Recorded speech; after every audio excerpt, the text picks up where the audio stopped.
Hi guys, welcome back to the channel. Today we're giving you a tour of the Sangster International Airport and we are going to talk about the financial problems that Jetblue is facing. Now Jetblue is the largest carrier that flies to Jamaica from the US. The US is the largest market for travel to Jamaica.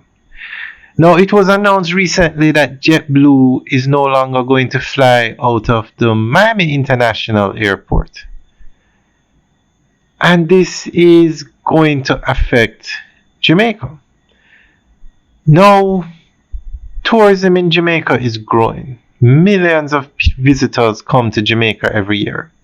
But Jamaica does not have a national airline anymore. They used to have Air Jamaica. So they have to rely on these other carriers to bring passengers to Jamaica. Now, JetBlue is 12 billion US dollars in debt. And they lost over $200 million, and this is US dollars we're talking, last fiscal year. So as a result of that, they have to now cut back on routes, and it's going to affect travel to Jamaica, because they are the largest carrier that bring in persons from the US to Jamaica, and the US is the largest market for Jamaica. So guys, what do you think about what's happening with JetBlue, and do you think it's time that the government brings back Air Jamaica? Now, without tourists being able to get to Jamaica via air travel, the tourism market in Jamaica is going to be affected. And JetBlue is not closing down, they are just closing some routes. But 12 billion in debt is a hefty figure, and anything can happen. So I think it's time that the Jamaican government seriously looks into bringing back Air Jamaica, even if they just fly from Jamaica to the US and Canada. They don't need the big planes to cross the ocean to go to Europe. So guys, we are going to go through an article that gives information on what happened to Air Jamaica, why it was closed. And guys, let us know, do you think it's time to bring back Air Jamaica? Because we don't want the tourism sector in Jamaica to slow down. We don't want anything to affect it. But I think Jamaica should have more control over the airlift into Jamaica now.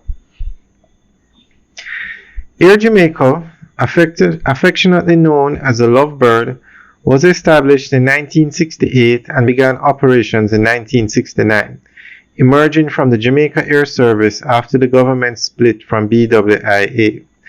Initially government-owned, with a minority stake held by Air Canada, it quickly became the national pride, flying routes between Kingston, Montego Bay, New York, Miami, and later expanding to Toronto, Montreal, and London in the 70s and 80s. In 1994, the government privatized the airline, selling 70% of shares to the Air Jamaica Acquisition Group, led by Jamaican-Canadian investors and hotelier Gordon Butch Stewart. This ushered in a revitalization, new aircraft like Airbus A310s, long-haul flights to London, a frequent flyer program, and in-flight amenities. For a brief period, the airline regained momentum and regional prestige. Despite the 1990s resurgence, Air Jamaica suffered persistent losses, losing money in 40 of its 42 years by 2010, accumulating debts exceeding US $1.5 billion. The government renationalized it in 2004, but that move failed to reverse the decline. Efforts to sell or partner with Spirit Airlines faltered, and the continued losses made sustainability impossible.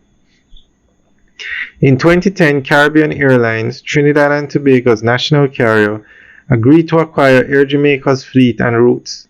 Official control transferred in May 2010, with the Jamaican government holding a 16% stake in the merged entity. By May 2011, operations were fully integrated and Caribbean Airlines phased out the Air Jamaica brand, retiring any remaining livery by 2015.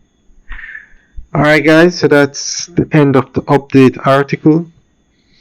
So let us know what you think. Is it time for Air Jamaica to fly again? Alright guys, leave your comments in the section below. Have a good day.